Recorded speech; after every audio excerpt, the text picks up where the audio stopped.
1915 TV. I'm June Bizzo. We back to the hood. What? Nir Costello. What's up, bro? How you? Standing, family. I'm standing. I can't complain. Staying creative. Right. Let's take it back from the beginning. Where you from? Germantown. What part? Like, Y'all generation to call it South Side of Haines Street, but I'm from Washington, Musgrave. We call it the Hills. yeah. Yeah, it's the big hill right there, right where Roosevelt Middle School at. Okay. Yeah, so I'm from the Hills. So how But, was your upbringing like? What was it like coming up there? Down there? I would say like I got a bar where I say never was a project baby. I was born into dysfunction. So I never was my mom worked hard. You feel what I'm saying? I had a hard working umi. So because I had a hard working umi, I never experienced my lights going off, starving. I never experienced that. However, it was still dysfunction in my household. However, it still was. My father was absent in certain standpoints. You feel me? Right. So my childhood, I would just say was very dysfunctional. But everybody put their effort in. Everybody tried their best, and I'm grateful for how everybody tried, from my umi to my older sister to everybody. Cool. So coming up, like, what was you doing? You was playing sports or anything like that? Nah, see, I was a weird kid, man. Like, I was a little, I wouldn't say arrogant, but I was feeling myself when I was a kid. You feel me? So, I never played sports because my dad played ball. My dad's 6'4", 200, solid. He went to school. He went to D1 college for ball, but then his anger got the best of him. He ended up punching somebody in their face, Right. and got expelled. But so that made me kind of draw away from sports because my dad did it. You feel what I'm saying? Like on some teenage rebellious type of time. Right. So my thing was I used to always try to fuck niggas bitches that played ball. Like Right. that was my thing. Like like I was a little weird. Like, and I was so weird because I ain't even like sweating when I was a kid. I was one of them kids. I'm always fresh. I come to school fresh as hell. So how was it coming up? Like, what school and stuff you went to? See, I went to a lot of schools. So my mom we lived in the same house my whole life in Germantown. However, my mom always sent me out of my neighborhood for school because she always looked at it like if I went to school in my neighborhood, I would act crazy. You feel what I'm saying? Right. She was very intelligent. She had wisdom. So I went to school on 9th and Johnson, South Philly. I went to school. I went to Kelly's 20 Cecil B. Moore. That's why I got so many ties in North Philly like that. I went to a lot of school. I went to Emla Elementary in Germantown. I went to Roosevelt in Germantown. I went to Pickett in Germantown. So Yeah. So when did you start? When did you start rapping? I started rapping when I came home from prison. I did 7.5 years, and I got my cousin named Sean Archer. He's an artist or whatever, and he the person that just had Akon in the city. Yeah, Cue the question, Sean Archer. Yeah, I heard of Sean Archer. Yeah, so that's my cousin. He heard me talk one time, and he was like, "Bro, you ain't never tried to rap?" And I'm like, "Nah, I'm not no rapper. Like Right. I ain't a rapper." And he basically was like, "Nah, I think you should try it. Like put something together, and we gonna do the studio." Yeah. And it just happened that he's going to one of the best studios in the city. He's going to Jumbo Sound. So when I went there, it just was a layup, and I actually came out good. Like it actually came out good, and we've been moving ever since. So that's how I really started rapping. I always was writing like poetry and stuff like that, and writing my thoughts or whatever, because I went to therapy as a kid. But yeah, that's how I officially started rapping. I started rapping when I came home. So you how long you been home? 2020, October 21st. So good 5 years you been rap 6 years. Nah, I would say a good 4, because I didn't start rapping when I first came home. I started rapping probably 2021. Okay. The end of 2021, I dropped my first songs with Quilly. Oh, that was your first song. I heard that. Song, yeah, that was my second song. The first song I did was on Sean Archer, Who I Am, and then my second song was with Quilly, The Hills. Okay. That was my second ever song I ever recorded, anything. How was it working with Quilly? Sporadic. Sporadic. Quilly all over the place, but Quilly another person, like him, Oschino, you know, they got that genius gene where like they all over the place until they get locked in on something. And at the time, that's when he was like actually like locked in on music, but he was kind of like understanding I got to transition out of music. Yeah. Because I'd been doing the music shit for too long. So working with Quilly was good. It was inspirational to me because he taught me a lot. He gave me a lot of game in that joint. Like we did the video. That was a good song, man. I appreciated that joint for me. Like he gave me a good alley-oop. Like he showed me a lot of love. Posted that joint 1,000 times. He showed me a lot of love. It was a good experience. I ain't gonna lie. So now that how you get hooked up with Oschino? Like to do that? So I met O because so he did an interview with Johnny Mac. At the time, me and Johnny Mac, I just did an interview. Johnny Mac hit me up to do an interview with him, and I just got done. I seen he was around Oschino, and I'm like, damn, I want to kind of lock in with him. So I hit up Johnny Mac like, yo, how much O charge? Okay. And he connected me with O.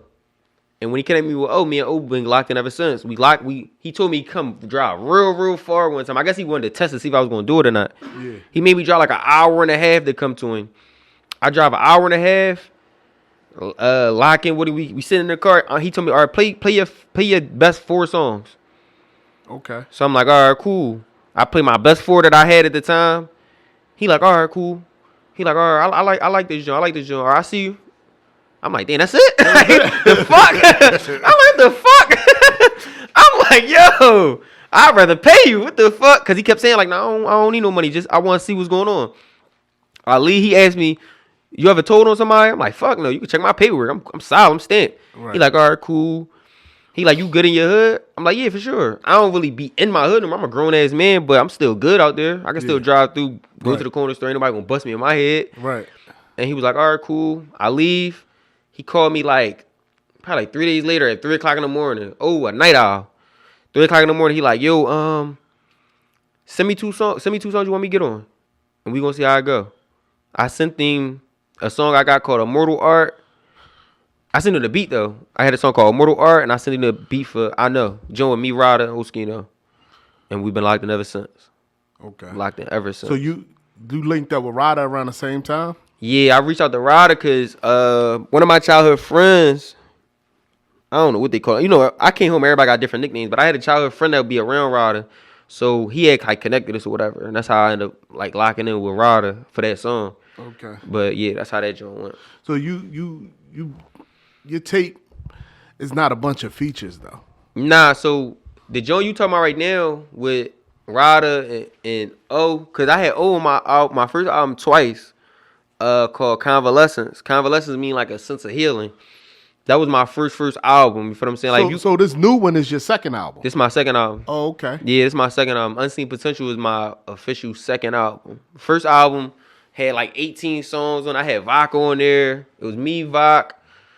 I had Oschino on there twice. I had Rod on there. I had a couple people. I had my man Brill Gates. I had a lot of artists. I ain't gonna lie. Right. I networked a lot. But this album, it's 13 songs, but it's 4 skits on there, so it's technically it's 9. Yeah. But I'm more comfortable. Right. I'm more comfortable. It's more introspective. It's more you could see inside of myself. You could feel my pain. You feel what I'm saying? Yeah. You could feel the message I'm trying to get out there. Right. So that's how I believe Unseen Potential is. So hooking up with Johnny Mac. Mm-hmm. How was that? The first time? Yeah. Sporadic. It's all over the place though. All over the place. Johnny Mac he's a character. Like I feel like Johnny Mac is one of them people that you could tell he never really had a nigga that like give him game. You feel me? Right. On like how to maneuver, how to do certain. Like you see how y'all linked up and y'all was able to give each other game and able to put each other on. Like, all right, you doing this? Are you doing this wrong? All right, let me put this together. It ain't no ego. That's a fact.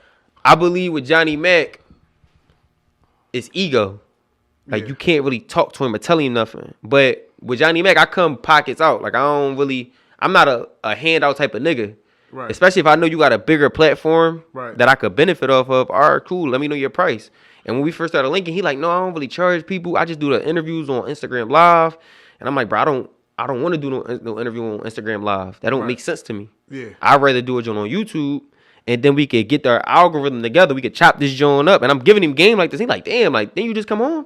Yeah. And I'm like, yeah, but I see what niggas is doing wrong. I see that people got 500 comments on Instagram, but they average 60 views on YouTube. Right. I'm noticing that, like, I'm peeping the blitz. I'm trying to make money off this stuff. This is a business. If I'm investing in it, I want to see some type of stream of income out of this stuff. Right. Even if it's small, but it's still something I earned off of it. You feel me? Yeah. So that was the first time we linked. It was cool. Everything was good. But the second time, that's when the bullshit. It was a bunch of shenanigans. You feel me? Yeah.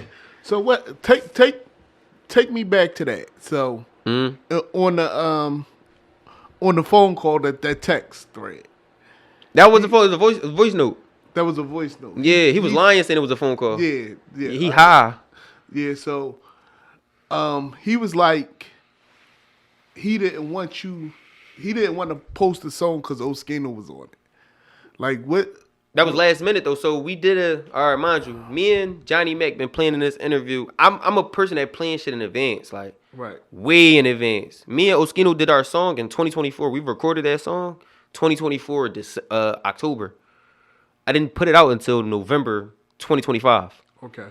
So I'm a person, like, I like to plan stuff ahead so I can understand how my rollout about to be. Yeah, right. There's no shenanigans going on. It's everything is structured. Right. Because I gotta pay for this shit. You feel what I'm saying? Right. I gotta pay for the video. I gotta pay for, and I'm not a nigga that's like, I'm not in the streets, my nigga. Like, I'm retired from the streets. Right. My jersey hanging up. Like, I done did too much. I done shed blood in the street already. Yeah. I done lost time of my life already, so I'm going to work. Like, I got a job, my nigga. Like, I got a trade. You feel me? Yeah. So I'm telling him in advance, we've been working on the interview probably like 4 or 5 months where we getting all the credentials together, the location, the time. He asked me when I'm gonna drop. I'm telling him I don't really know. I don't got my project solid yet.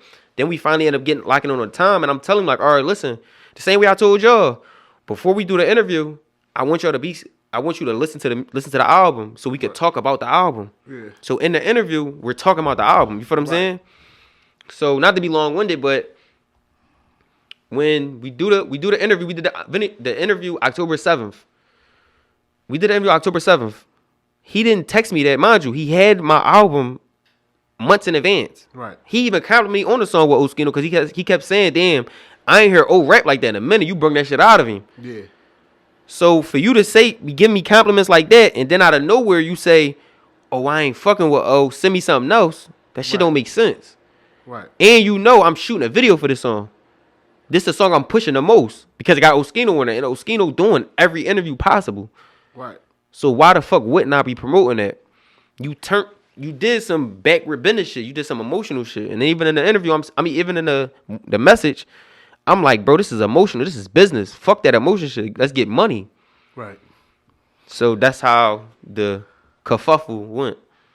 So after that, when he was like, send me another song, what happened? Like, did y'all finish linking up? Like, so all right. So what I paid Johnny Mac for a month worth of content where he collaborate on everything I do.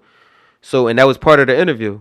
Okay. Because he still got a big platform. So my thing was, I'm gonna build up my algorithm until the release of the album. So we've been collaborating on certain interviews. We've been collaborating on content for the past month at that time. So we was already on our last 2 posts that we collaborate with.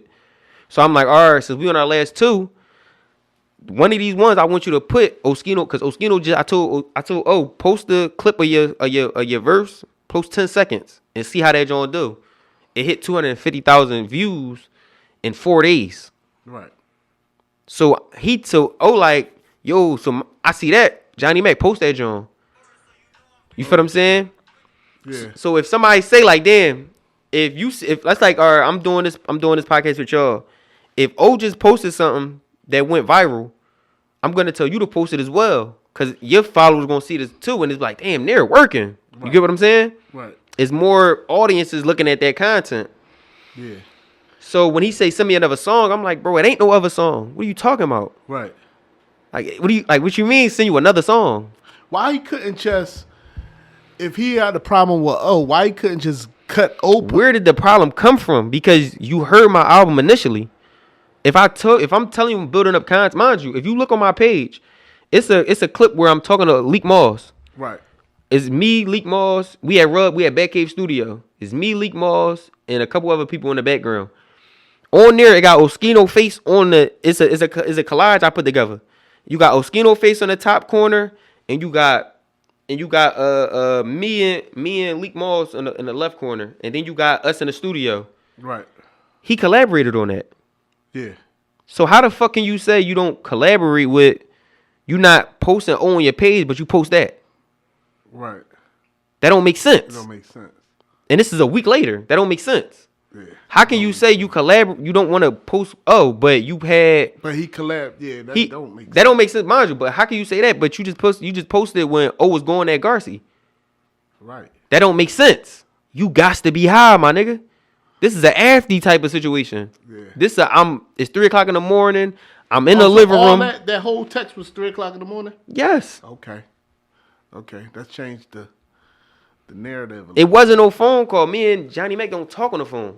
Right. We don't have that type of relationship where we talking on the phone. This is business. I don't know Johnny Mac outside. So did you send that to O?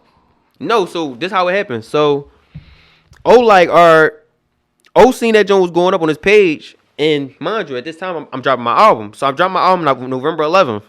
So I had one last post with Johnny Mac, and he was dropping an interview. I know how Johnny Mac is. Johnny Mac is a hoe. So my thing was, I've seen Johnny Mac take niggas interviews down if they get into any type of discrepancy. Right. You feel what I'm saying? Right. So I tell Johnny Mac, yo, send me a copy of my interview. And every post we ever did, I posted myself and collaborate with him. Right. He don't post myself and collaborate with me. Right. Because I'm still gonna have the analytics on my page. Yeah.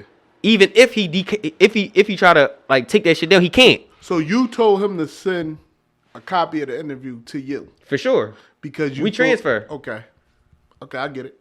So I can have a copy of that content because that's my content. I'm paying you for it. It's not a lookout. Right.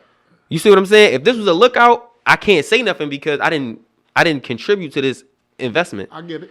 Because I invested in this. Yeah. I own that content, my boy. That's a fact. So my thing was, send me a copy. That's the only reason the interview up now. It's on my page because I have a copy of that content. Yeah. If it wasn't, he took my shit down. But long story short, yo, everybody fucking with the song. Why he not posting that, John? Oh, so O asked about this. O asked me. Okay. Cause he peeped like damn, I see you and Johnny Mac got some shit going on where he posting your shit a lot. Why he ain't posted John with me and you yet? Yeah. That shit going up. Right.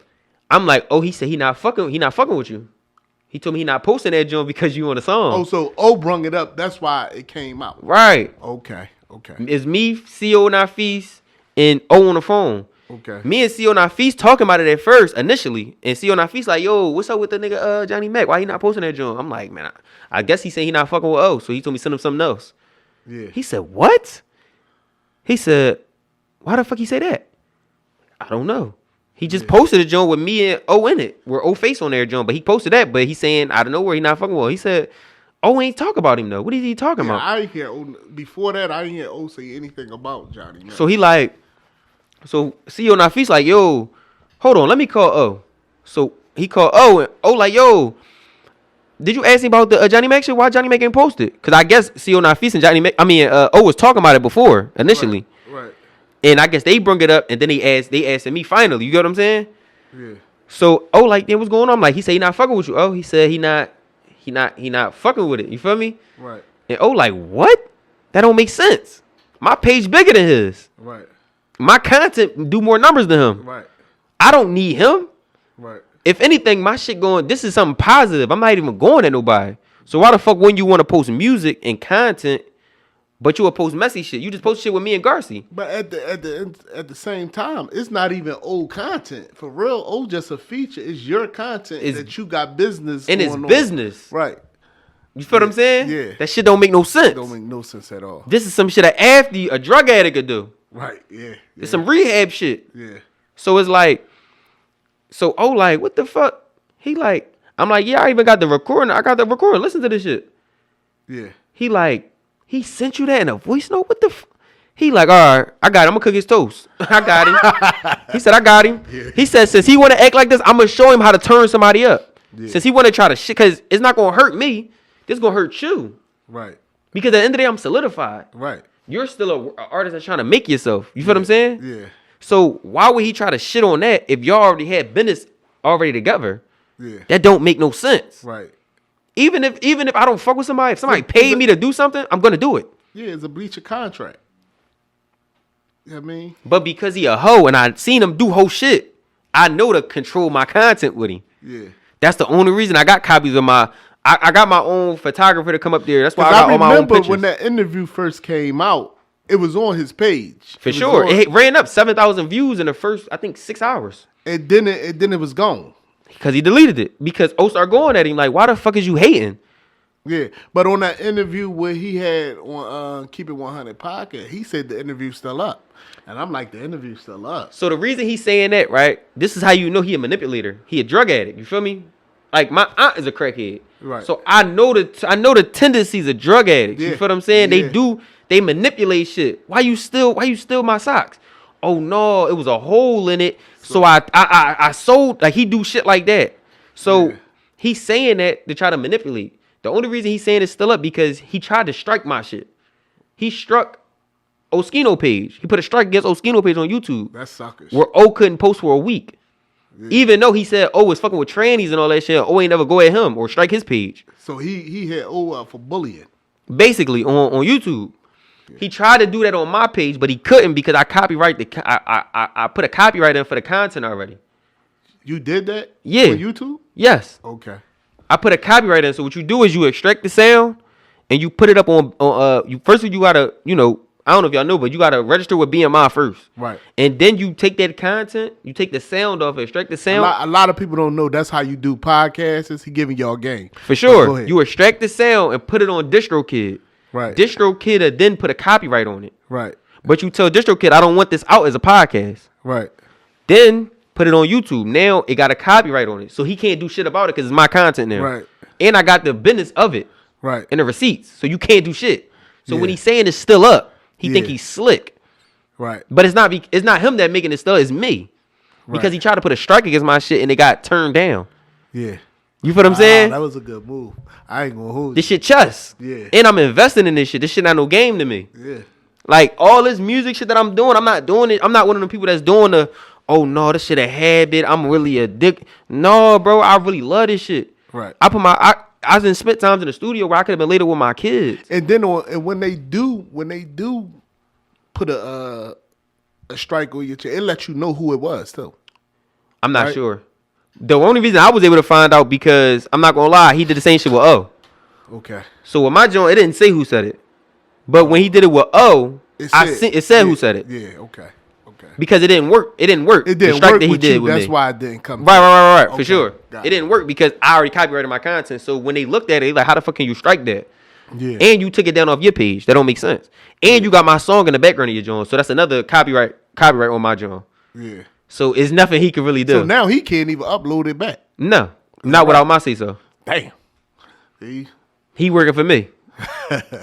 All right, now. So when he said that on the Keep It 100, he said, yo, it's still up. Yeah. That's what I was going. He lying. It is still up. It is up. It's on my page now. Right. When he posted on his page initially, because when you do collaboration, it tell you who do it initially. Right. He took that down on some whole ass shit. He decollab, like I don't know how to say the word when you take your collaboration away. Okay. He took his collaboration with everything we did on Instagram. He did whole shit. So everything y'all did in that contract, he deleted it all. Oh, he couldn't delete it all because I'm the one that posted everything.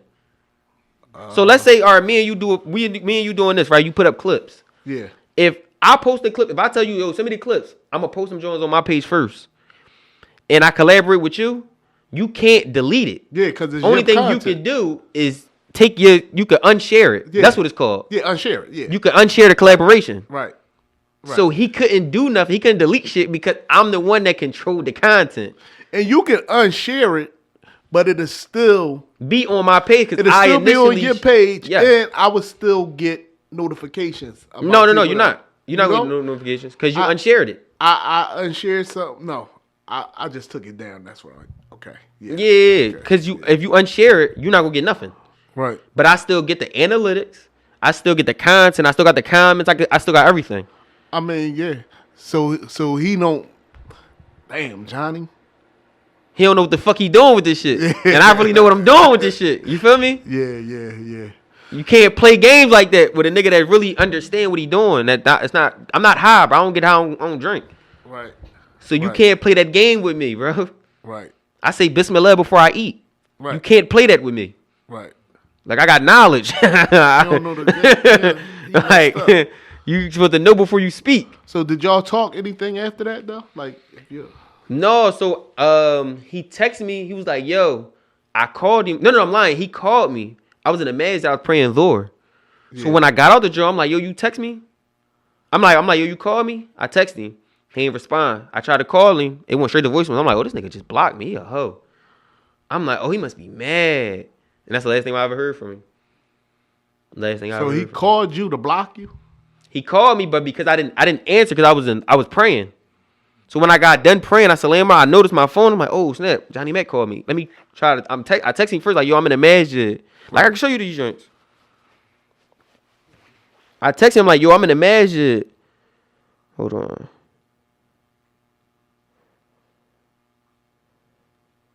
Wow. Look, November 12th. I dropped my album November 11th. Yeah. Oschino started going at him November 12th. Yeah. You feel what I'm saying? Because he did the whole shit. But if you look. You can hold it up to the camera. Just hold it up. All right. So if you look, it say, yo, bro. I said, yo, bro, I'm in the masjid. Okay. You can see it. Yeah. You feel what I'm saying? Yo, bro, I'm in the masjid. Now I put a question mark like, you good? What's up? Then I tried to call him and it went straight to voicemail. So I'm like, oh, this nigga's a hoe. He blocked me. Yeah. Now that's crazy. All right, so like take us back to, you said you did 7 years. Yeah, 7.5 years, yep. Take us back to that. Like what happened? I got locked up for a shooting and I ain't get shot. Yeah? Mm-hmm. Okay. Enough said.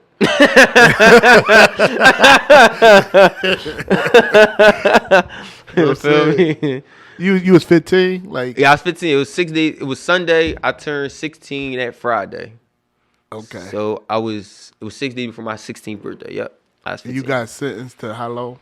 7.5 years. 7.5 years. I got sentenced November 21st, I think. I can't remember. I don't know. I don't know if y'all ever went to jail before, but like when you go through like the sentencing process and all of that shit, the pre-trial, them dates get a little murky. I just know I was up at Greatest December 16th for sure. Like, and you was 16 up Greatest Talk about Facts. that, going up there at Greatest at 16 years old. Talk about that. So people probably don't even know what Greatest is no more because it got shut down. But Greatest was a hard, dirty-ass prison with long-ass blocks. Right. But because I was 16, they had me on the youth side, the new side. Okay. The new side is called, I was on a block called YAO, is Youth Adult Offender. So is y'all ever been to jail before? Not me. All right, so if you know anything about like jail or prison, they got something called the psych part. The psych ward. That's where the people that want to like check and say they gonna kill themselves. Yeah, they wear smocks. I heard about that. They be butt ass naked wearing smocks. So the YAO side was literally across the block from the people that's butt ass naked wearing smocks. Like we could see them. Oh, snap. Like we could see them. You feel what I'm saying? So, being at Greatest mind you, and I got a lot of family in prison. Like I'm a generational felon. Yeah. So I met two of my uncles that's at Greatest that I never met in real life. Yeah. Because I got an uncle named Shabazz. He did at that time, I think he had like 32 years in, and I'm 16. Wow. And then I got a cousin named Jelani. Jelani had in, I think, probably 14 years in. Yeah. And I'm 16. You feel what I'm saying? He went to jail when he was 2 years old. I don't know him. Yeah. But they know of me. Like, when I got up to my home jail, my Uncle Mike was my Uncle Shabazz Cody. Yeah. He had a picture of me from when I was 4 years old, standing at the gate like this, with a picture, just holding a picture up, waiting for everybody to come in the yard. One of y'all niggas my nephew. I'm gonna find out which one of y'all niggas my nephew, because he ain't know what I look like. Oh. You feel what I'm saying? So, but he knew you was coming up there. He knew I was up there because he talked to my mom. Yeah. My mom a gangster. You feel what I'm saying? My mom is the person that take care of everybody in the jails. Yeah. So if my mom tell you, yo, my boy coming up there, make sure he cool. Right. You're going to make sure I'm cool. You feel what I'm saying? Right. Like, it's no questions. We family at the end of the day. So I'm telling you, he had a picture of me when I was 4 years old. I'm 4 years old. Wow. He holding a picture like this. He's standing at the gate looking. One of y'all niggas is my nephew. I'm gonna find out which one of y'all niggas is my nephew. Burnt out. But it was a 4-year-old picture. A 4-year-old picture's of me. Oh, shit. He don't know what I look like. He's standing at I'm talking. This shit. I can't. But did you see him at that gate? I didn't know who he was because he's my uncle. I never seen him. Okay. Like you gotta understand, he been locked up since the 80s. Yeah. So if you've been locked up since the 80s, you don't got no pictures of like new pictures. You feel me? You was born in 97. Oh shit, yeah. Yeah. So he never seen you before. Never seen me at all. Like nothing about. He didn't know. So how you bump into him with that 4-year-old? How that happen? So what happened was he's sitting there looking. Everybody come in the yard. I lock eyes with him. I'm like, damn. Oh yeah, cook. Oh yeah, burnt the fuck out. Cause he literally holding a picture. Like I wish I could stand up and show you, but he holding a picture and he holding it like this. He like, one of these niggas is my nephew. So when I walk in the yard, mind you, my sister dad was at that same yard. My sister dad, he had life. Okay. He been down since I think 91. Okay. So he know my Uncle Mike. So he tapped me. He like, yo, you know who that is? I'm like, no. So your sister dad knew who you was already. My sister dad knew who I am because I went to go visit him. I went to go visit him before, and my sister, mind you, my sister older than me. Yeah. So I went to go visit him before, and his mom, which I consider my grandma, raised me. Okay. You feel what I'm saying? Like my mom a gangster, but my mom's still a female. Yeah. So when my mama get mad at at him, she wouldn't take my sister over there. She'd take me over there and make his mom watch me. Wow. It's weird shit, but it's female shit. You feel what I'm saying? That's how females is. It's crazy as hell when you think about it, but right. Feel me? But he just know me because of his mother. His mother was still, his mom still took care of me type thing. Right. So when he see me, he like, yo, you know who that is?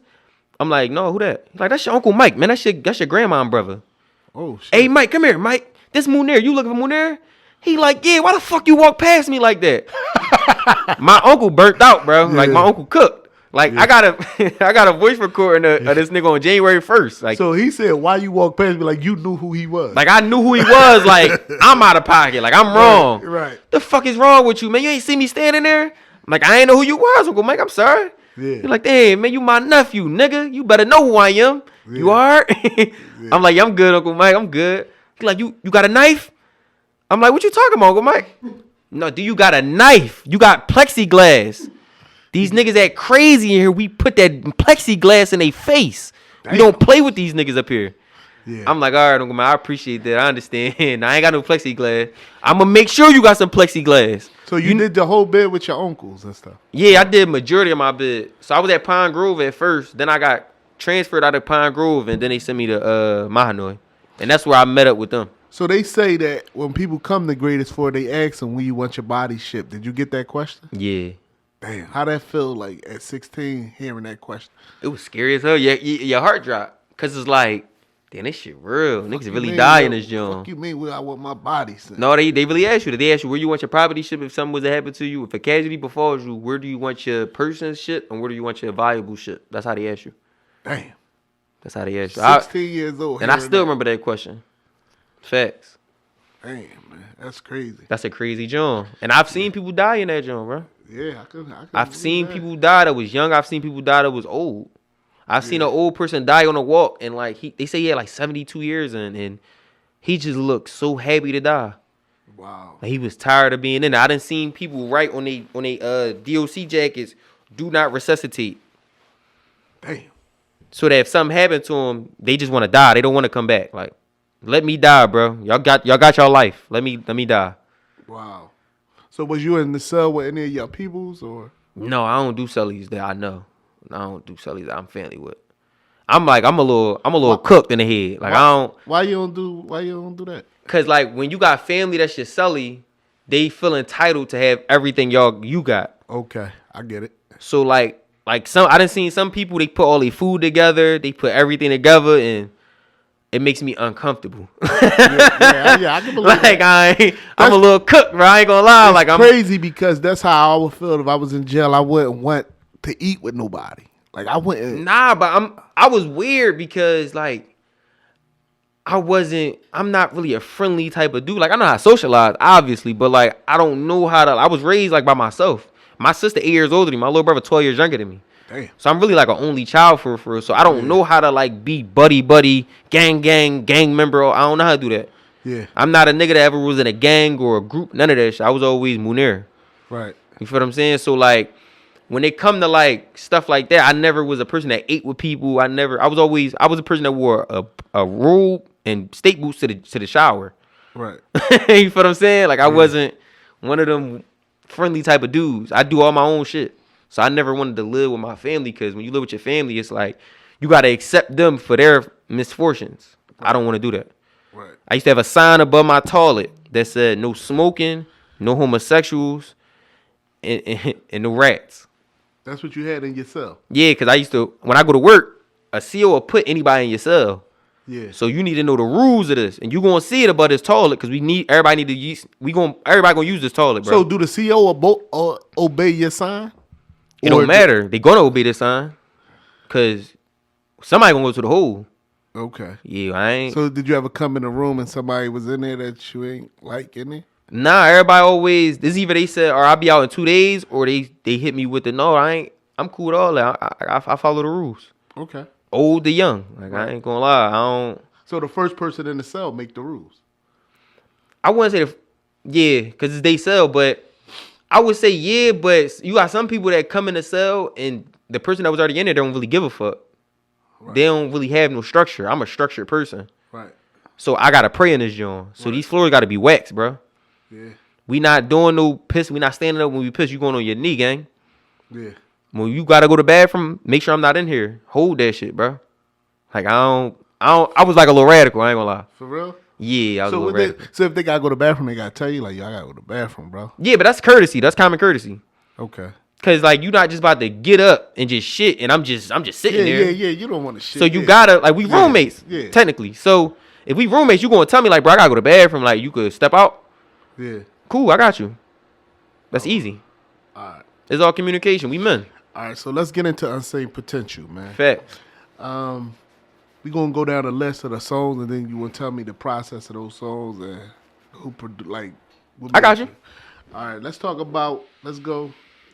Never Thought. Talk about Never Thought. So Never Thought was a song that I had for probably a year and a half, but it took me so long to create it because it's like, how can I say it? It's such a personal song, but it's upbeat. You feel me? Right. Like, I never would have knew, never would have thought. It's just, that's a song that took me a nice amount of time because if you listen to the lyrics of it, it's like, how can I describe it? Like, oh, man. Because I love that song, man. I love that song because it means so much to me. But that's a song that it took me a minute to actually make because it ties into my reality when I came home. Like, I had to understand that everybody ain't my man no more. Right. Facts. I had to understand that, like, just because we grew up together don't mean that you about to be my homie forever. True. Some niggas, you got to learn how to stay away from certain niggas. You feel what I'm saying? And it's like, knowing how to stay away from certain niggas is like, it hurts your feelings, but it's also a necessity as growth, as a grown man. So that song is basically me becoming a grown man and learning, like, I pray for my niggas, my used to be niggas, the niggas that I only see on the socials, the niggas that's always telling me that we got a link, but knowing damn well I'm not going. Because I done outgrew niggas respectfully. I sacrificed life for some niggas that's dead to me. Fuck notoriety, I'm chasing legacy. Progressively, I'm ensuring my destiny. Like an iPhone that is texting a galaxy, my conversations is based off the blue and green. Made it through darkness, so now I could barely see. You feel what I'm saying? So it's like, I'm showing the distance of like, damn, I just came home and I'm realizing like, oh, this nigga get high. He a perkhead. Yeah. He used to be my homie though. We used to walk to school every day, but he a perkhead. I can't be around no perkhead. Okay. You're not about to know where I live at. Right. That don't make sense. Confetti Turn. Confetti Turn is lyrics. You know that's like the biggest song I got. Like females love that song. Yeah. I don't like. I don't understand that shit. It's not like a female song, but you would think that would be a single though. Yeah, that's why I've like been pushing it so hard. But I just want to see where everybody gravitate to really see which is the next song I really push after Unseen Potential, because Unseen Potential was such a great song. Yeah. But Confetti Turn is a song where like I seen prison turn killers into day room janitors, seen jail turn shooters into campfight stabbers. And house arrest turned misdemeanors into a felony. Seen the shackles bring a kunta right up out of Toby. So it's like, that's Confetti Turn is just where I'm popping it. Like, yeah, that's what I get out of it. That's just me popping. I'm just showing y'all niggas not fucking with me in no way, shape, form. Like that singing, melodic, I'm cool with it. Like I fuck with it. I could do it my damn self, but lyrically, when it come to rapping, you niggas can't fuck with me. I'm addicted to loving bitches that do not love theyself. Dealt a bad hand in 97. I reshuffle myself. Yeah. Fuck a team. I Jerry Rice the body. I catch it myself. Like niggas ain't fucking with me with this rap shit, bro. Like, and that's only 4 or 5 years of rapping. Come on, yo. I better like, tune in, man. Like I'm popping it. Like you niggas not fucking with me, bro. Like no way, shape, form. All right, let's talk about Book and Brick. All right, Book and Brick is a poem. So if you look on the whole album, I got 4 skits on there. It's WRP. That's called is We Are Pearl. It's me and my cousin. So my cousin is named Martin Archer. He a person that like we very similar, but he grew up in a privileged household. I didn't. He grew up with his mom and his dad. I didn't. He grew up going a Christian. I'm Muslim. So it's like that's Sean Archer. Or? No. Martin Archer. That's his cousin. Oh, that's cool. Yeah, we all cousins. Okay. But Martin Archer is an artist that like we opposite, but we literally parallel at the same time. You feel what I'm saying? We just took different paths in life. Okay. But I got him to give a poem about being unseen. And Book and Brick is one of the songs that like it's one of those poems that it just sticks so much because he speak about how it is to be free. And then it goes straight into 2013. Okay. Then you got another one. Free Love. Free Love, that's part of the poem.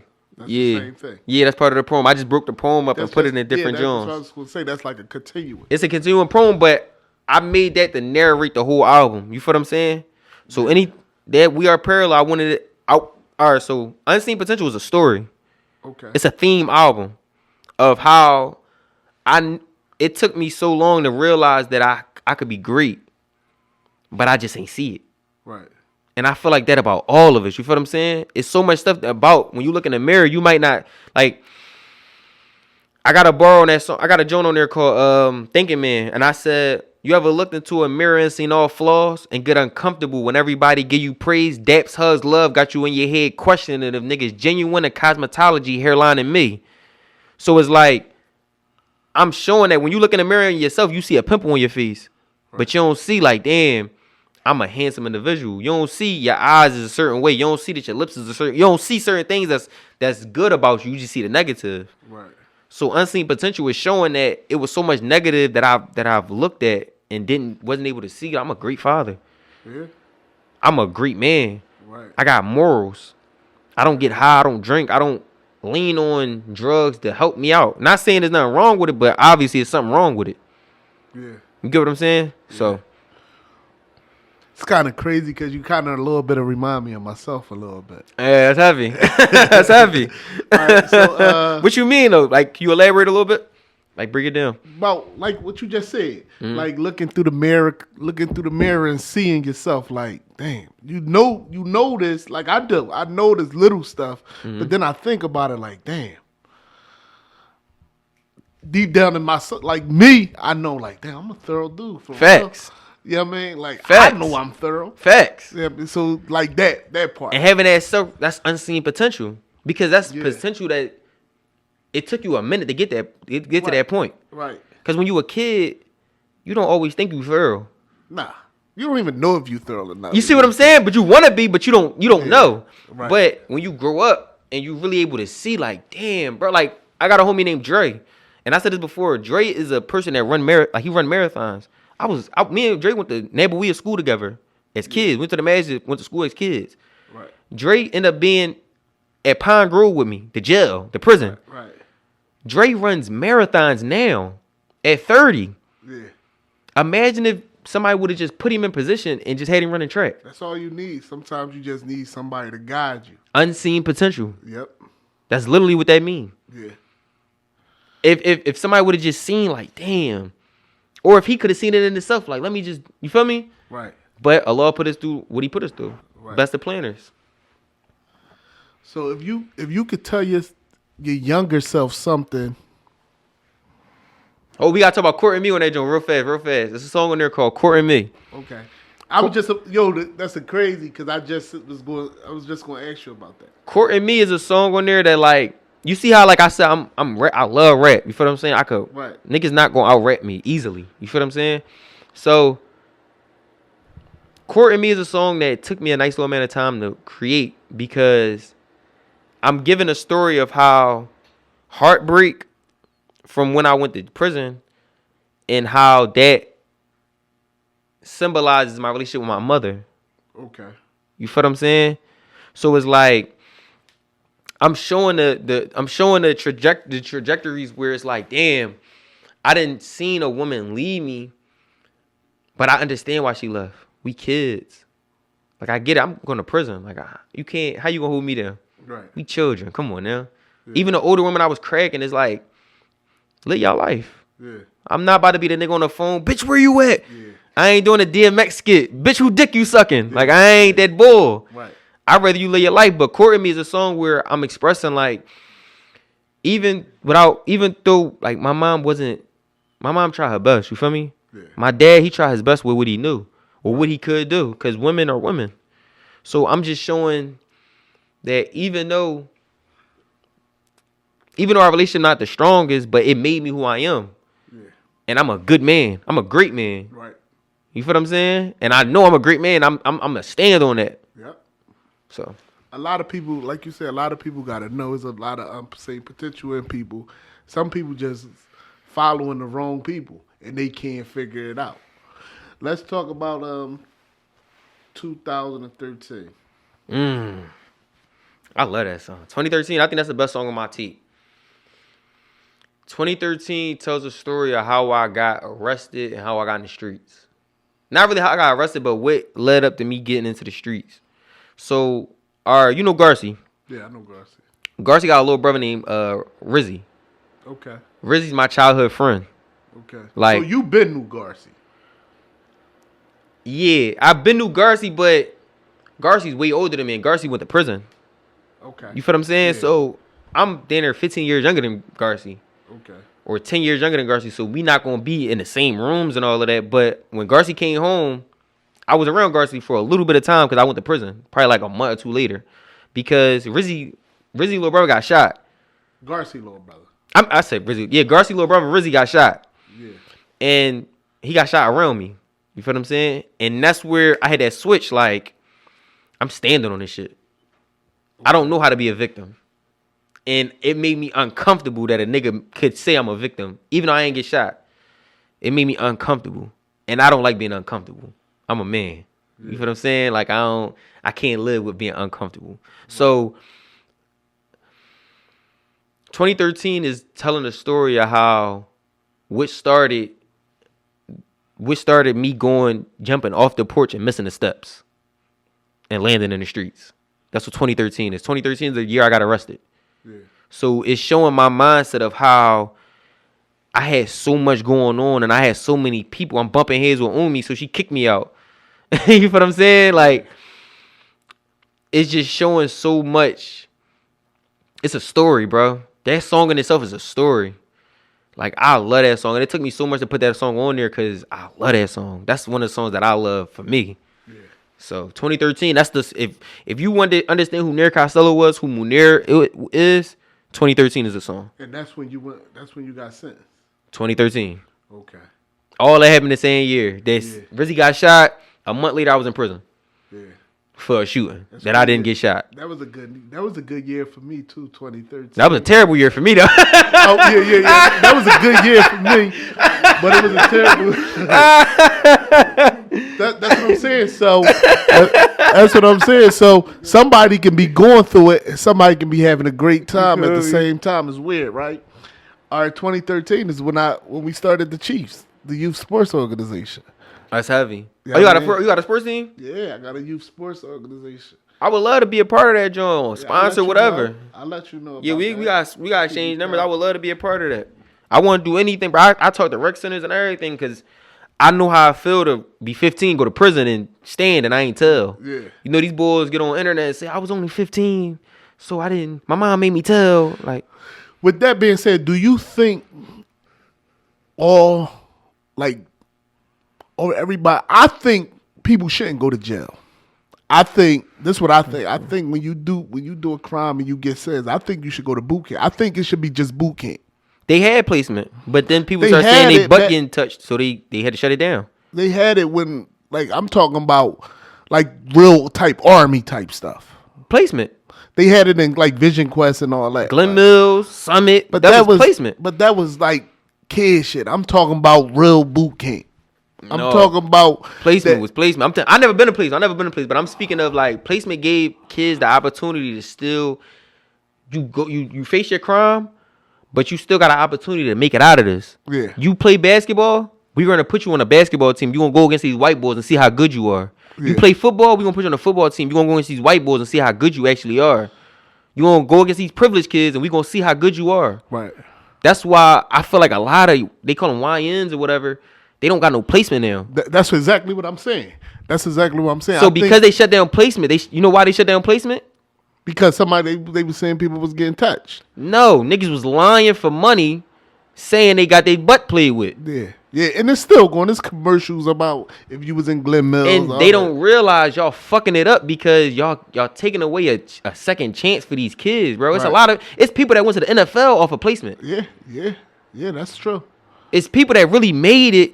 They just needed to bump their head. Right. And they needed a second chance. So we saying the same thing. That's what I'm saying. Like instead of that's what they need back. They need placement. Yes, they need placement. Instead of going to jail, you need to get fucked up, bro. A lot of these young boys just need to get fucked up, and they need to face consequences without going to prison. Yeah.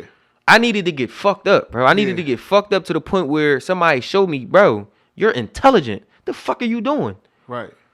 Okay, that just happened, but at the end of the day, like before I went to prison, my mom kicked me out, right? My mom kicked me out. I go live with my dad just came home from doing 5 years. I go live with my dad. I'm thinking he my savior. Me and him end up bumping heads because I'm fucking bitches in Coatesville. And it's not that he didn't like that, but he knew like, I don't want you to get distracted. I need you to stay focused. You are, it's cool you handsome. It's cool these bitches like you. You from Philly. You're in Coatesville. I get that part, but we not on that. Stay focused. Yeah. But he couldn't deliver it to me because he had so much. He just came home. Yeah. He got 4 other kids he taking care of in this household with this woman, and he's still trying to indoctrinate himself in being home. Right. So mind you, he kicked me out. Me and him ended up having words, whatever, going through what we going through. He kicked me out. I go back to my mom's crib. I feel like I don't got nothing now. On the 2013, I'm so depressed. I look in the mirror and want to cry. Feel like an ostrich watching all these other birds fly. Swear I felt helpless that day when Lil Rizzy got shot and accepted making it right could bring me death or life. You never force into this shit. We all make a choice, even though we born at the beginning of a crash course. Wow. So is Lil Rizzy alive or he's... Yeah, Rizzy's really alive. He got shot in his leg. Oh, okay. He got shot in his leg. So it's like, I'm saying all of this to say like, a lot of these kids don't understand what life is worth. They don't understand the value of what they have or who they are. You feel what I'm saying? So the fact that I had both my parents and my mind abandon me. You feel what I'm saying? Mm-hmm. And then you got the streets and these my brothers. And then I see my homie, my little brother get shot. In my mind, I'm thinking I'm not letting nobody take nobody else from me. Malcolm X said that all men need boot camp. I can believe that. I don't think all men need it, but I can believe it. Not all men, but... Yeah, I can believe it. I can believe it. A lot of kids need structure. A lot of boys need structure. For structure. He said it for structure. A lot of boys need structure because women and mothers, and they try their best. Yeah. They try their best, bro. Yeah. But they don't understand how it is you got to prepare boys to control their emotions. Right. With my son... If my son playing, I go in there, I kick all his toys over. Right. I want to see how you gonna react. And when he start, why, Abby? Why you do that, Abby? Because if somebody else do that, I need you to know how to control yourself. Yeah. You need to know how to think before you do. Right. So I gotta test you in here before the world tests you. Because if the world tests you, you going to prison. Right. Or they gonna kill you. Right.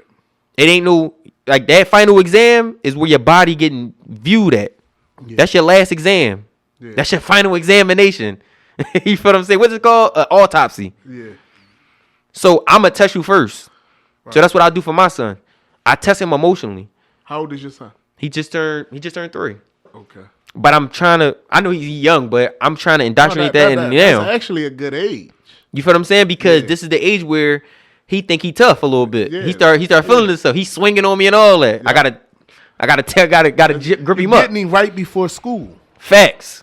Yeah. He in daycare. Right. And he go to an Islamic daycare, so he's still with women. Yeah. But he need to understand, no, Just because you with women, you not no woman. Right. You got to tighten up, my boy. You don't play with those toys. You play with these toys. Right. Yeah. And I ain't saying nothing against nobody, you mean? But you feel me? Yeah. It's just the way we men. We men. You feel me? Y'all gonna listen to that? I see potential after this, huh? Yeah. Don't question it. Don't question. Don't question is like basically like a. I don't want to say it's a club joint, but that's a joint you can vibe to. That's like an upbeat type of joint. It's fast paced. Jiggy, yeah. Don't question. That's a joint where I got my man Remo in there, but he got like a younger sound.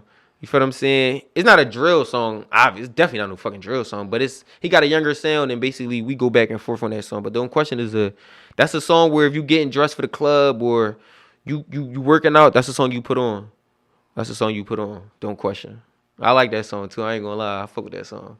Right. I know some killers who struggled to read Green Eggs and Ham can't stamp a rat until that paperwork is in my hand. It took keloided scars to be this fucking stamped. That's a fact. This the one that get me thinking, man. Thinking, man. That's what I was talking about.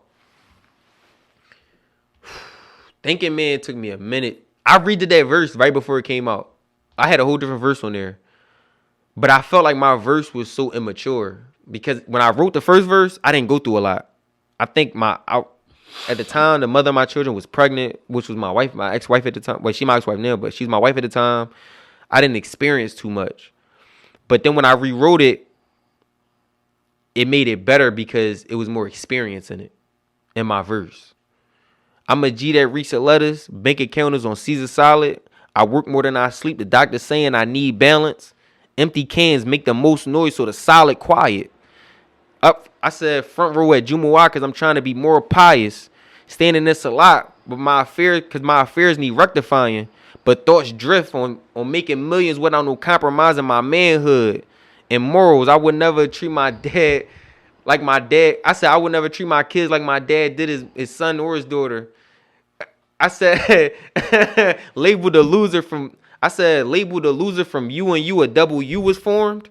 Like it's metaphors, it's wordplay, but it's still like I'm giving you a story of like. I see you study rap too. For sure. Yeah. A lot of these niggas trash. Yeah. A lot of these niggas trash. These niggas don't study rap. So it's like with Thinking Man, I love that song, bro. That song means so much to me, and that song means so much to me because it's literally like that's every man go through that. Yeah.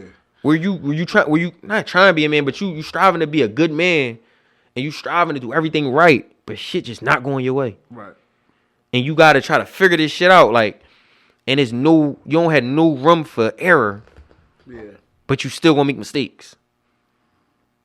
Right Path is a continuation. Yeah, that's the continuation for the poem. Right Path, the continuation for the poem. Yep. And Abby son deep. Yeah. Abby son deep. Abby son 2013. Those the ones, but I put Abby son last because that's a song where you wanted to close it out. For sure. And the end of my son saying I love you. Yeah. Abby son is so deep to me because when my son was born, it challenged me in a lot of ways. Like I had my daughter first. My daughter's my first child. When I had my son, it challenged my manhood in a lot of ways. And it challenged my manhood because I understand I got a little boy that's looking at me and he gonna see my strengths, my flaws, and everything. And he's gonna draw to it. Right. Take what he want and be whatever man he become. So Abby's son is basically me seeing my son being born, and I'm explaining how it challenged my manhood to the point where it's like, damn, I gotta tighten up. I can't continue to play around with females and all of that. I need him to be able to see an example of a man. So I gotta become a better man. And it's like, it's talking about, you know LGP Quad, right? LGP Quad. Yeah. He died. They had a mural of him. They named blocks after him. But my thing is, when he died, it was such a crazy reflection. It made me think deep because it's like, damn, all his lyrics was about uplifting the youth. and to die by the youth. It's symbolism. Yeah. And it's sad because the kids that did it, I'm sure if LGB Quad was alive, he would have forgave them. Yeah, for sure. Because he understand they don't know no, they 17, 18. Yeah. 2 18-year-olds. And not to say it like that, and I'm not justifying nothing they did, what they did was wrong. But how many of us in this room have seen or been a part of a robbery? And to be honest with you, any of them just could have went left. Mm-hmm. You feel what I'm saying? So you would have been the same person in that kid predicament. His life gone. Yeah. That 18-year-old, his life gone. All he gonna know is prison. DOC. That's all he gonna know. All he gonna know is RBO cells. All he gonna know is 15 minutes on the phone. That's all he gonna know forever now. Yeah. Because he got life. Yep. He don't even know what it feel like to pay taxes. He don't even know what it feel like to have his own crib. And LGBT Quad don't even know what it feel like to be given so much love that he got a street in Philadelphia named after him. Yeah. They both lost. And that's what's so fucked up. So it's like I start the song off. I said, oh man, I said, die a real nigga, get a corner store mural. It's all fun and games until them deaths turn plural. Say it's bad luck when you invest in life insurance. While I think it's fucked up when you die, your mama struggle. I can't tell my niggas pray for me. They don't pray for theyself. Recite Quran because it helps to ease my mental health. Just had a son and in his face, I swear I see myself. It took having a son for me to see I hate myself. I live my life on edges with no guardrail. Son growing up like me as a parent means that I failed. I'm from a broken place, you see the crack in Liberty's bell. Judge bang the gavel, mother face turned pale and is hunting me. Never want my son to feel or see the shit that I done seen. Mother chose a husband over me and it still fuck with me. Ain't no drug and therapy could save me from my misery. Fuck Balenciagas, mother's hugs is my luxury. That's deep. That's real deep. That's not regular just, I fuck your bitch, I sell coke. Like, that's not that. Yeah. Like that's more. Like I said earlier, I could tell you studying this rap shit. For sure. I could tell. And this is my therapy, Because bro. you understand metaphors. Facts. A lot of these guys don't understand that. And I'm not even knocking them. Like I get the you want to make feel good music. I'm not saying everything don't gotta be deep, everything gotta be lyrical. Cause I could do the same. I just music's supposed to be a vibe though. For sure. It's supposed to be a vibe. It can be feel good. It can be deep music. Like, Facts. I mean, I like deep music. Facts. I like feel good music. But some certain times you be like, yo, I don't want to hear that shit. I want to hear That's a something. fact. Yeah, you know I mean, I done been in a situation where I heard a lyrical artist drop an album and I was like, it's not in my heart right now to hear that. Yeah. And I didn't hear feel good music where it's not in my heart to hear that. Yeah. So it's definitely a balance for sure. That's why the album is the way it is. That's why I got a song like Courting Me where it's more melodic. It's still lyrical, but it's still more melodic where you can vibe to it and the female could get dressed to it and the female can understand it. Right. But it's still deep enough that if you listening to it, you understand what I'm saying. Yeah. You feel what I'm saying? So yeah, I agree with you. That's why I believe Unseen Potential is such a great body of work because it's everything you could ever want in an album. Right. By an artist that's actually listening and looking at himself in the mirror. Yeah. As a man that's showing growth. As a man that's taking care of his kids as a man. That been through custody as a man. That been through a divorce as a man. So how's your relationship with your father now? How's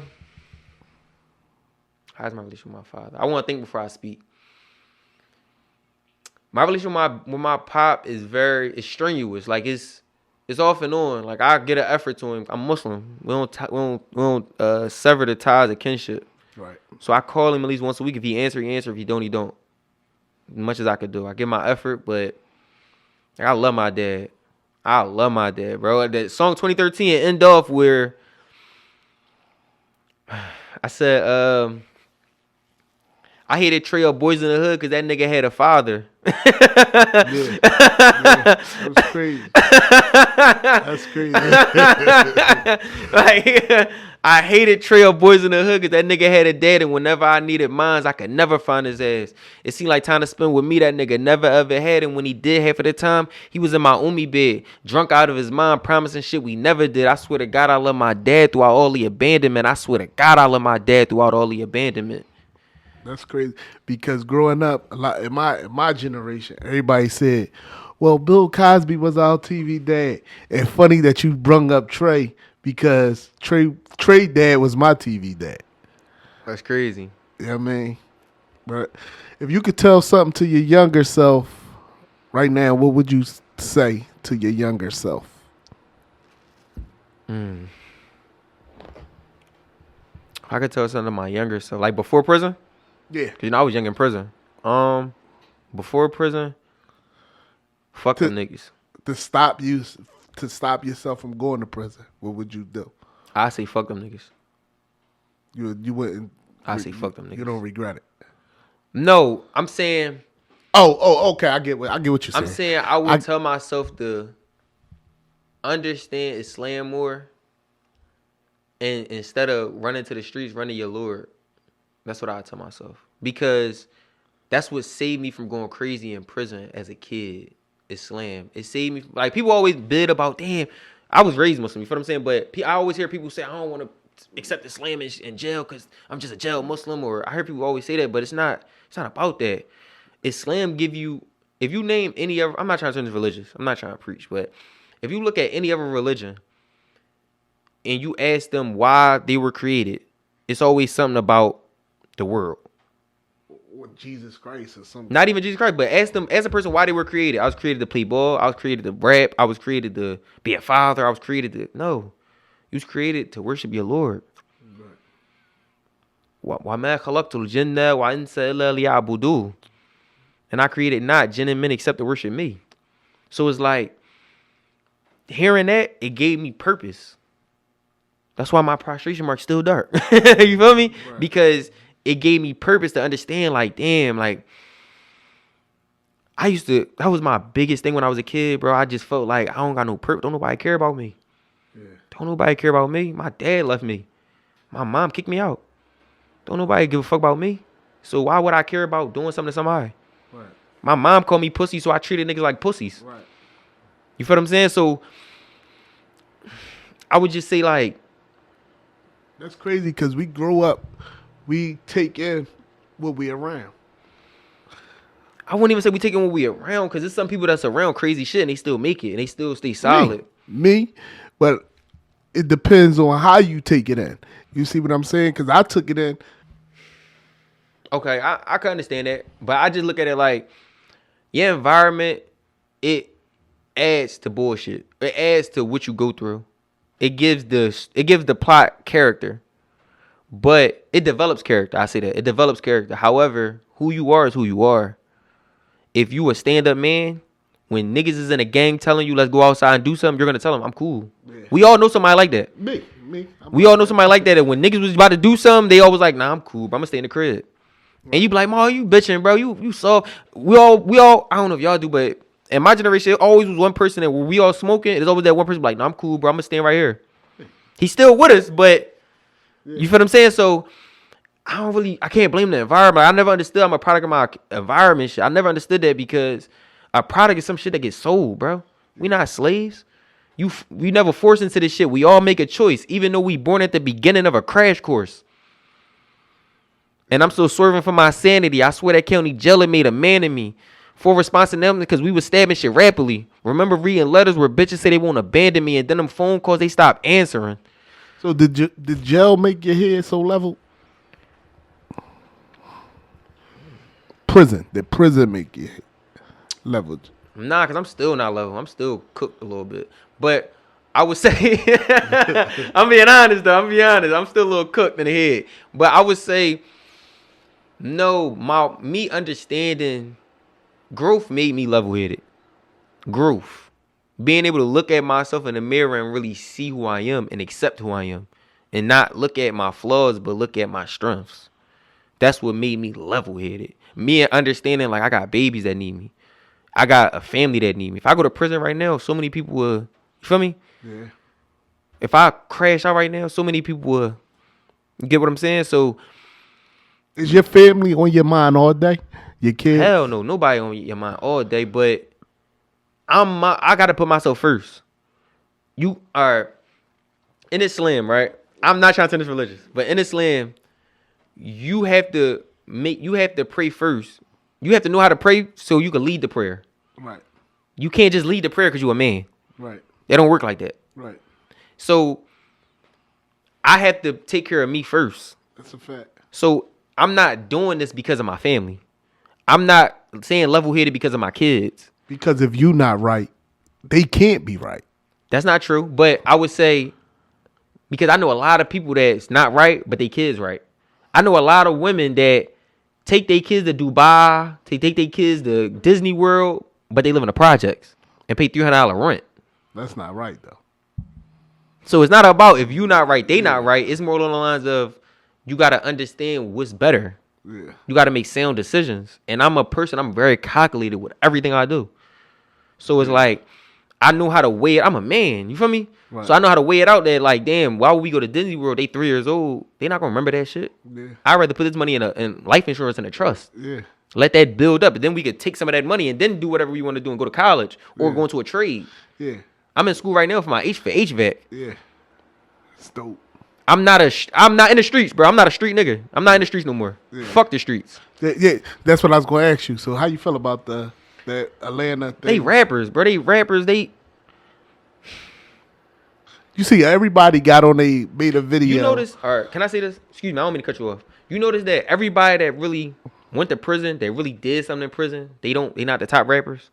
Like, you ever notice that? Like, majority of people that ever actually been through shit, not really the rapper. Right. It's always the person that never has seen it that becomes the most talented rapper. Right. You feel what I'm saying?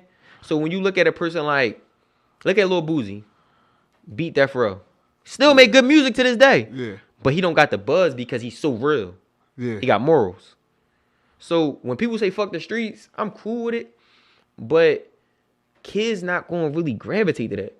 Because for real, all right, when I was in the county, right, I was 15. They used to have people come up to talk to us, like men. Majority of the men ain't been through what we've been through. One of them was a rat before. One boy came up there, he did 30 years for a crime he didn't commit. Right. So how the fuck can I relate to that? And I really did this shit. Right. You feel what I'm saying? Right. But me, I'm a man that really did it. Really went to prison and came home and really changed my life. Right. So I'm a person that kids could look at and they could see, damn, he really did it. Right. He stood, didn't tell, still got a good name, take care of his family, and actually getting a trade. So they saying that, right? But you get what I'm saying? I get exactly what you're saying. It's a difference between a kid looking at somebody and being like, because kids are very honest and they see through bullshit very easy, especially when you try to give them game. Right. Because I was the same way. Yeah. They would look at you like, I can't relate to that. You can't send somebody that did 30 years behind a crime they didn't commit to talk to kids that really did some shit they did. Yeah. They're not going to be able to, it's not going to process the same. They're going to say, I'm not going to jail for some shit I ain't do. I really killed this nigga. You know what I'm saying? Yeah. Not saying me, but you feel me? But a person like me, they can understand this shit. They can feel it more. Okay. That's why I give back. That's why I talk to the state road. That's why I go to state road and talk to the kids. That's why I be at rec centers and talk to kids. So you do all that? For sure. I got to. Yeah. I have to. Because at the end of the day, bro, I didn't send kids money, bro, for hotels when they got kicked out of their crib, bro. Yeah. They couldn't come to my house, but I still send them a hotel. Right. That's dope. They just need somebody to be there for them. Yeah. That's all I needed, bro. Yeah. I just need somebody to be there for me. Yeah. Now back to the streets, fuck the street shit. Mm-hmm. You said they rappers. For sure. But they saying that shit on the internet. I mean, no, but they do for their community, though. Yeah, but listen what I'm saying, though. You saying fuck the streets on the internet. Mm-hmm. You know who the internet was created by? By who? Nerds. The internet is for nerds, for real. Keep it real. We make money off the internet, but the internet was created by nerds, bro. You know what I mean? Like, you could say, that's why they accept 6ix9ine. The internet accepts 6ix9ine. It's a bunch of nerds on the internet. The streets accepted 6ix9ine at one point in time, but I would say this, right? I get you with the nerd thing, but it's a lot of real niggas on the internet. There's a lot of real niggas on the internet, but the real niggas on the internet still don't accept what they saying. But they do. But the nerds overpower. What I'm saying is, right? Only reason I say I can't agree with that because of the simple fact that, like, It's a lot of real niggas that been saying, fuck the streets. Okay, look, what I'm saying is, fuck the streets hit the algorithm. Facts. Right?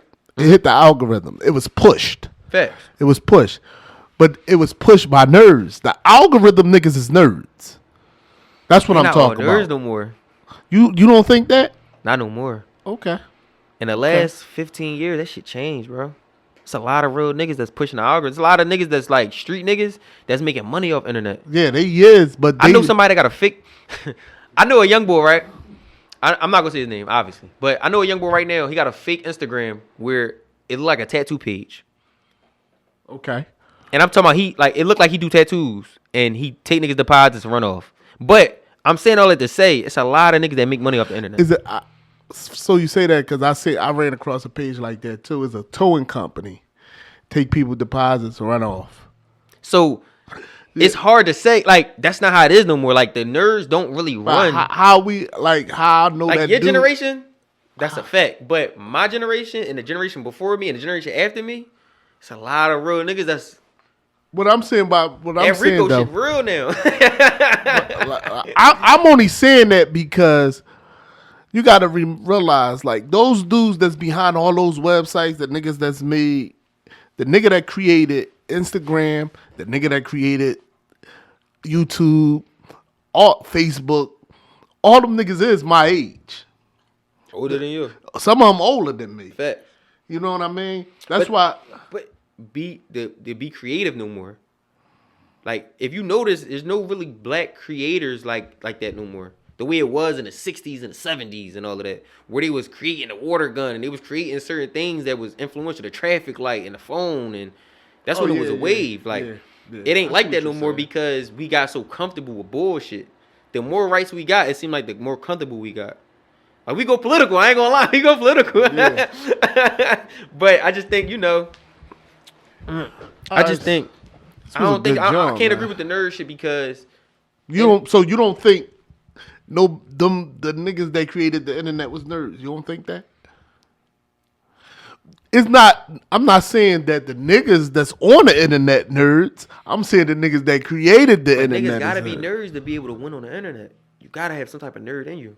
That's what I'm saying. So that's what I'm point. That's my point. There's a lot of to make money off because that shit not common sense. A lot of niggas that's winning on the internet, majority of them is nerds. So I agree with that. Yeah, that's what I'm saying. But basically, real niggas are starting to learn. I didn't even say real niggas. Ignorant, dumb niggas is starting to learn how to make money off the internet. But my whole point of saying that is why we accepting niggas on the internet saying fuck the streets? Because don't nobody, it really ain't too many people that's actually like, all right, Dr. Umar, right? People ridicule Dr. Umar because he lost his school. Why the fuck didn't nobody rally up and make the money for him? Because he didn't accept it. I was paying attention to it. He wasn't accepting. He didn't want to, okay. People wanted to invest. Mm-hmm. People wanted to invest in the school, but he didn't want to like be transparent. He didn't want to let nobody know what he was doing. So I agree and I disagree because I've always heard Dr. Umar say send them donations and send them cash apps in. And they were sending them. So, but I'm talking about when it came out that he was actually about to lose the school, on the verge of losing the school. Why is it that everybody laughed at that man instead of let's rally up and put some paper together? Because they did that, right? He raised the paperwork say that he raised $1.6 million. Mm-hmm. Right? He paid $400,000 for the school buildings. Mm-hmm. When he was about to lose the school for $40,000. Right. So everybody was like, well, where the rest of the money at? You got to build the school. He didn't build it. He bought those buildings. No. All right. When I say build a school, like you got to do piping, you got to do flooring, you got to have those codes right. together. That's why. That's what they said. Like electrical work. It was people that was like that wanted to help him, like electricians and people that do like they wanted to come in and do the actual work, but he was turning them down. See, I'm not really sure, but all I'm saying, you gotta look into it. I'm not really sure because see what I'm talking about. I've seen him like really say like, damn, it's a shame that I got to go to a white person to get. He didn't want to go to the white people. He didn't want to, but black people was playing games. which a lot of black people do. I think but Umar was over his head too much, though. I think like, what you mean? I think he tried to, like, he tried to do some shit independent. He tried to do it too big because other people did that. Like it was a boy in Atlanta right now, and I forgot his name. I got him on Instagram. He created the school with no money, but Umar raised 1.6 million. This dude didn't raise that much money. Did he do it without the school district's funding?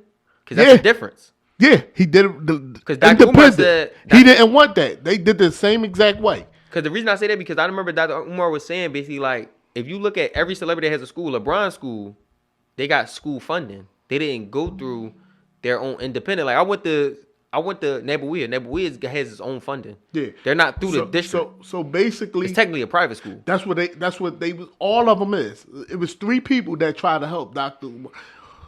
Lord Jamar. From New York? Lord Jamar's wife, right? Lord Jamar interviewed Dr. Umar. Check out this interview when you gonna see what I'm talking about. Yeah, the punks jump up to get beat down, boy. He was what? What's that song? Mm-hmm. Punks jump up to get beat down. Yeah, Brand Nubian. Yeah, Brand Nubian. I ain't gonna lie, it was trash to me. Yeah. So Lord Jamar. I don't know how y'all. There's a lot of shit that y'all back in the '90s used to accept that was trash, bro. I'm gonna keep it a buck. Y'all be talking that '90s was heavy and all this other shit, but if you listen to that shit now, that shit trash. Early '90s. You think Lord Jamar? No, I think Brand Nubian was nice. I really didn't. I mean, I thought a Grand Poobah was nice. That's everybody way out. Yeah. No, Grand Poobah was nice, but I don't really, overall, bro, you listen to that music now, you can't listen to that shit. I wasn't really into Brand Nubian though. I wasn't really into them. I don't see how anybody would. That shit was trash. Lyrically, that shit was garbage. Who you think was trash, Beck? Let's go to that then. Who you think was trash that you heard since you study rap? Who you think was trash? Y'all trying to get me canceled, bro. Hey, trying to get you canceled. Y'all trying to get me canceled because there's a lot of people that's hot that y'all consider hot that was trash. You think Run DMC was trash? No, fuck no. He wasn't trash. Fuck no. LL Cool J? Hell no. One of the greatest. He's my top 5. Okay. LL Cool J, Promise I Knock You Out is a classic fucking album. No skips. NWA? Classic. They hot. Okay. But I'm talking about the Grand Nubians. I'm talking about the leaders of the new school. You think Method Man was hot? The first album? Yeah. Takai was fire. Takai was fire. Yeah. Takai was Sam fire. I Am, Green Eggs and Ham. That shit was hot. Corny, though. That was corny. That shit was hot. No. METHOD, man. That song was hot. No, I liked the Takai. Was the song hot is what I'm asking you. METHOD, man, wasn't nah. Cause me. So how can an album be hot? You got a corny song on there. Me, I don't like the singles. I really don't like people's singles. I always go to album cuts. I get that part, but what I'm saying is, and he had the same song 3-4 times on 3 different albums. The song with him and Mary J. Blige.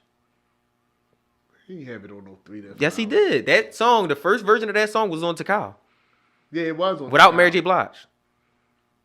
Let me look at that up. Look it up. You got your phone. I ain't listened to Kyle. I think it's the second to last song. The second to last song, he got that same version. Then he put it out again. So so you think Method Man trash? Okay. No. I don't think he trash.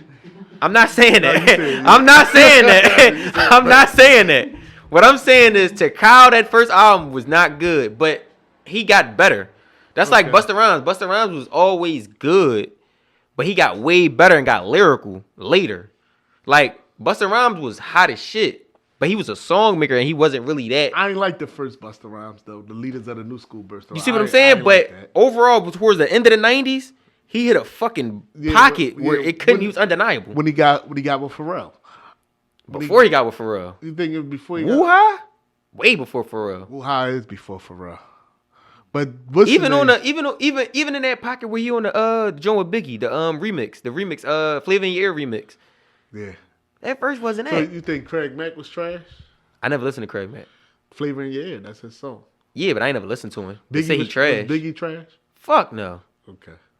You saying all the people that's like guaranteed hot. I'm talking about the people that y'all let through the door. I brung it in. I did it in order because I asked you was.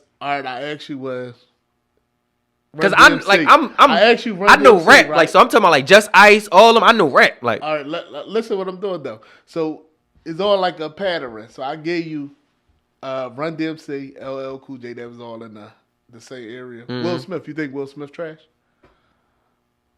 What, like overall? Yeah, like in those days, like when he first came Nah, out? I don't think he was trash. I don't think Will Smith was trash neither. I don't even think Will Smith trash now. He got writers, but I think the writer's trash that he got now. Fuck no, he got Big Sean. Big Sean hot. That last joint he just pinned up for whoever pinned that last joint up for Will Smith. That joint was trash. It was trash because it was Will Smith, but everybody can't write for everybody. But what I'm saying is like, all right, who can I say that was trash? Like I think Method Man first album was terrible. I liked it, Kyle, but you say you liked it because of the time period. You listen to that shit now, that shit ass. I did kind of listen to it a couple years in the car, and the audio was bad because it was drag on. Come on, bro. I wasn't. Come really on, bro. Tell the truth, bro. I wasn't really a drag on fan. Everybody know drag on fan. Everybody know fan. Everybody I'm saying a trash. I never really listened to drag on. I'm gonna be honest with you. Mike Geronimo. Mike Geronimo.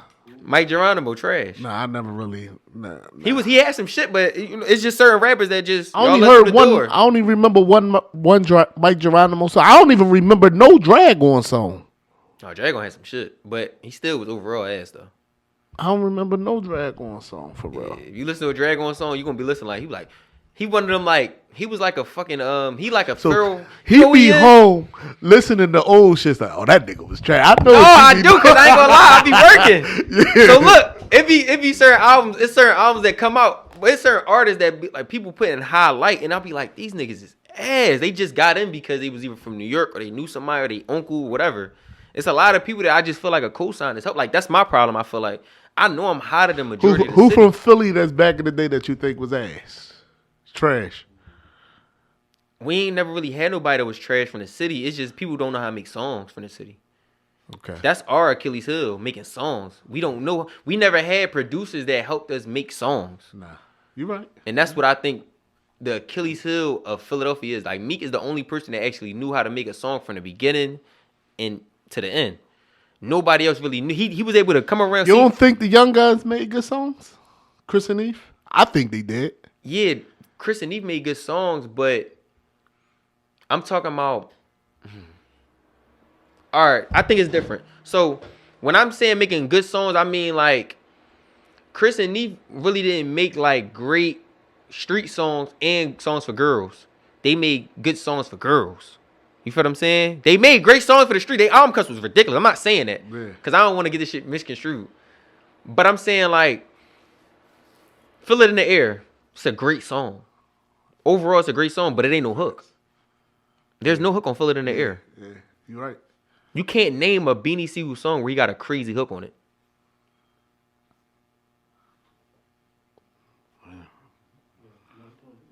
You get what I'm saying? But he could make a song, but he was more of a rapper. It's a difference between a nigga that was like DMX. But DMX. tell you like when he first got signed, he only had 4 raps. He was just learning to be a rapper. Right, but he's saying, but I'm a person like because I'm a rapper, I could tell niggas that don't know how to make a song. Yeah. Like imagine if Swiss Beats would have got Joey J Head and locked in with him for a year. Yeah, it would have went crazy. DMX had Irv Gotti. Irv Gotti locked in with him and was able to formulate that shit and make him a song maker. He had Dean and Y that was able to see like, all right, this thing. You talking about for Cassidy? I'm talking about for DMX. Okay.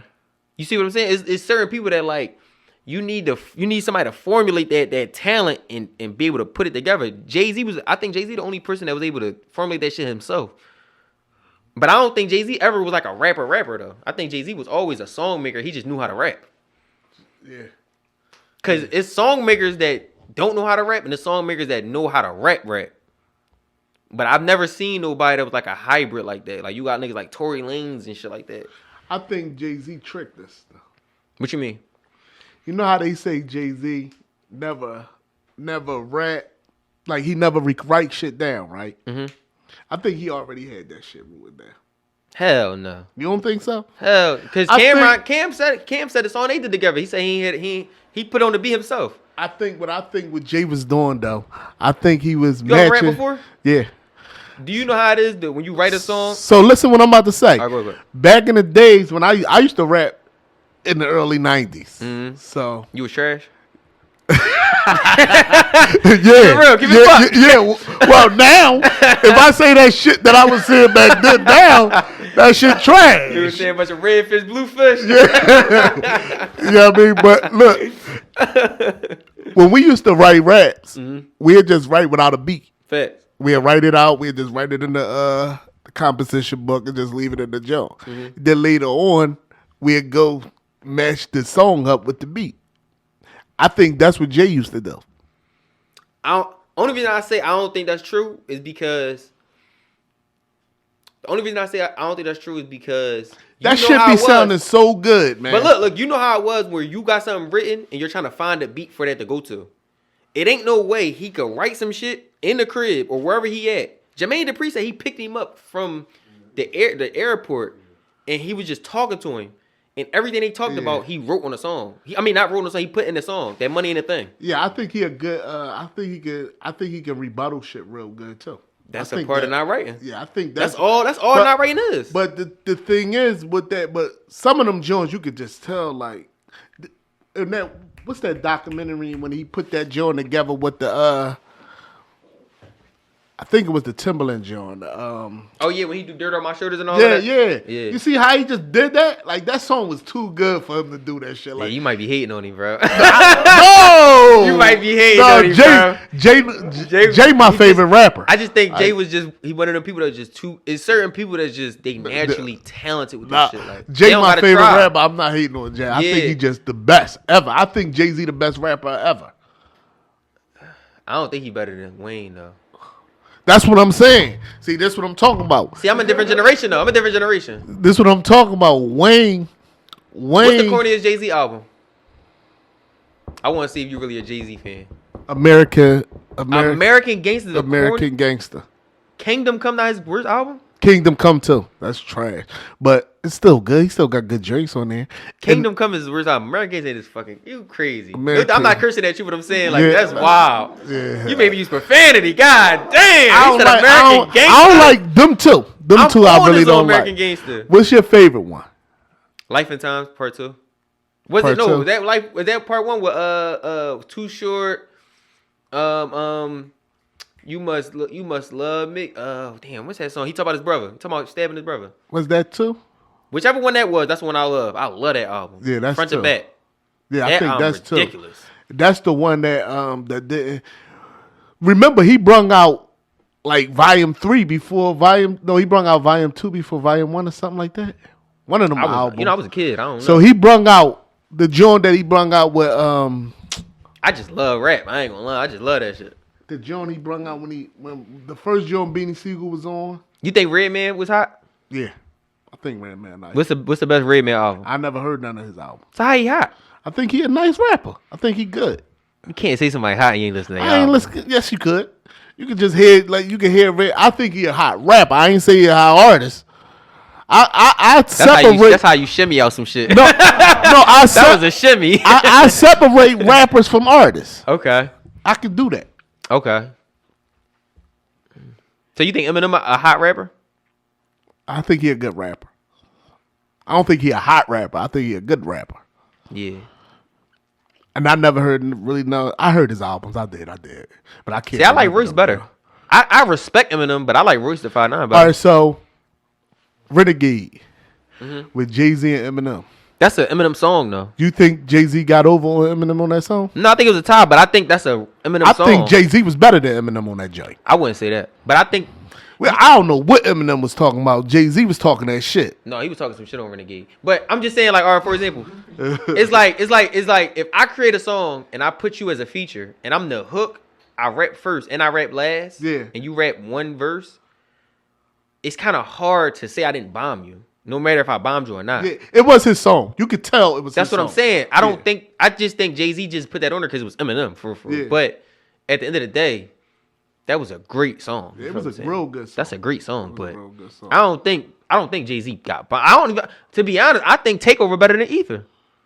Me and you on the same note. I do too. I think Takeover way better than Ether. I think Takeover better than Ether too. Like, I'm keeping it big because Ether was good. Like, for shock value, you Tybo Ho. All that shit was cool. All that shit wasn't nothing. Jay-Z was talking facts. I think. See, I don't know if he's talking facts, but I'm just saying. Look, I'm gonna just tell saying you all the why he music talking wise. facts. He was messing with Carmen. It's true. That's a fact that he was messing with Carmen. Yeah, she too. came out and said it. But I'm just talking That's about the why way I he was said able to break. He was able to take Nas, which was one of the greatest. He was one of the first greatest hip hop, born and raised rappers for real. That came from the newer Nas. Okay. Like, he was the first 16, 17-year-old that actually came out and was like, yo, he gonna make this rap shit different. Where it's like, he was lyrical, he could make songs, he's storytelling. He had everything a rapper wants. Who, Nas? Nas, for sure. Yeah. And he only put out 9 songs on there. Yeah. Was able to do a So body of you work. know that Nas and Biggie Smalls came out the same year, right? Yeah. That was the same year. Yeah. So around that time, them was the 2 hottest dudes in New York. Okay. They changed the game, both of them. Like before Biggie came out, rap was kind of going. It was that boom skibbity boom, huh? All that shit. And then Biggie and Nas came out and shit changed. I think Nas came out, then shit changed. You see, Cause then they say Biggie came out, but that shit flopped at first. nah. I always heard that shit flopped at first. Jay-Z came out and flopped at first. No. That's after. I'm talking about when Biggie first came out. They said Biggie first album didn't hit charts. It did? I don't know. They said it didn't hit charts. I They know said when that shit Nas came joint out. hit charts, but Biggie joint really didn't hit charts. It started getting traction after when he dropped Juicy and then Hypnotized and all them other joints. You know, they started beefing. Nas and Biggie. I never heard that. Yeah, they was beefing. I know Ghostface. I know Biggie does Ghostface. I never heard Nas and Nas and Biggie had a little beef too because of the album covers. They both had the same That was type of album. Ghostface. No, Nas too. That's what they said. Biggie copied off of Nas and put the baby on his cover. Ghostface said that. Yeah. That's when Biggie came back at Ghostface and had the skit with the Mad Rapper. Yeah. I'm gonna look that up too. Yeah, I don't think Nas ever. I don't think Nas ever felt the same way towards Big. Yeah, they was beefing. No, I Yeah. don't think so. Watch this. I'm about to pick it up. No, Nas not and Biggie Nas. beef. Because Nas, I Yeah, think Nas too humble. Nas competitive, but he humble at the same time. He too humble. That's why I went when what's that? Godson came. What was that joint? Illmatic 2. What was the joint? Which one? What was Illmatic 2? Stillmatic. Still mad. That's why Stillmatic was so angry like that. Like, y'all niggas got me All right, here it fucked go. up. Nas and Biggie beef. The beef between Nas and Biggie was a legendary, mostly subliminal. It was a rival in the mid 1990s, So what Nas say? fueled by the King of New York title. Nah, Yeah, that's was- make believe. Nah, bro, this. That's they trying to put two people against each other. This was a thing. I remember hearing about this beef. Cause remember Ghostface came out and was like, "How y'all going? Y'all still in album covers, you bitch ass niggas." He was talking about Big. That's when He Big said that came back at him. Okay, the Biggie lyrics with the subliminal shots, kick in the door, He talking about Ghostface. He not talking about Nas. That's Ghostface. I'm standing on that. and then he. That's when he got the Mad Rapper on the I skit know he before was that. beefing with Raekwon too. Biggie was beefing with Raekwon too. Nah, Ghostface. And then Was it Ghostface or was it Raekwon? Nah, it was one of them. I can't remember now. You throwing me, you got me now. Oh, this is my age starting to show. Hold up. bro, this gentleman going. There's a lot of people talking about this. No, 'cause- the Biggie beef. Who was the one that hopped on that skit on the Wu-Tang album? On not the Iron Man album. What's the album that came out before that? The Purple album. And he was like, "You niggas is stealing cover arts. You niggas is bitches. Y'all dick suckers." Yeah, but he talking about that was Ghostface. But Ghostface ain't had no baby picture on his joint. No, I know he was defending Nas. Yeah, that's 'Cause what Nas I'm talking was young about. boy. Yeah, that's what I'm saying. That's why Biggie told 'Cause the cut. He put the baby picture, but Nas also had the little boy picture on his joint. Right, but what I'm saying with kicking the door, Mad Rapper come on first, imitating the Ghostface joint.